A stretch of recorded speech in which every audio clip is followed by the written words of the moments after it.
Soya இருந்துச்சுன்னா, ஒரு time நான் சொல்ற மாரி இந்த மசாலா சோயா ட்ரை பண்ணி பாருங்க. அவ்வளோதான். அதுக்கப்புறம் நீங்களே அடிக்கடி செய்ய ஆரம்பிச்சுருவீங்க.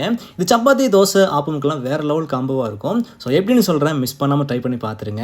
இதுக்கு ஒரு பவுல் எடுத்துக்கோங்க. அதில வந்து 1 கப் அளவுக்கு பாயில் பண்ண சோயா சேர்த்துக்கலாம். கூடவே 2 டேபிள் ஸ்பூன் அளவுக்கு தயிர் சேர்த்துக்கோங்க. 1 டீஸ்பூன் மிளகாய்த்தூள், சில்லி சிக்கன் மசாலா, 1/2 டீஸ்பூன் அளவுக்கு உப்பு சேர்த்து, நல்லா மசாலா கூட வந்து மிக்ஸ் ஆகுற மாரி கலந்து விட்டு எடுத்து வச்சுருங்க.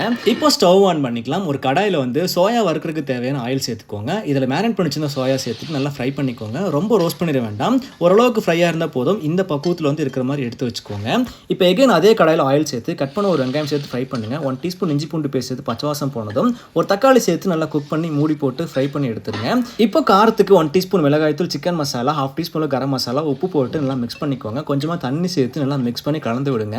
இது கூட ரெடி பண்ணி வச்சிருந்த சோயா ஃப்ரை சேர்த்து நல்லா மிக்ஸ் பண்ணுங்க. கடைசியாக 1/4 டீஸ்பூன் பெப்பர், கசூரி மெத்தி, கொத்தமல்லி போட்டு நல்லா மிக்ஸ் பண்ணி ஃப்ரை பண்ணி எடுத்தீங்க அப்படின்னா நல்லா டேஸ்டியான மசாலா சோயா ஃப்ரை ரெடி. கண்டிப்பாக ட்ரை பண்ணி பாருங்க. தேங்க்யூ.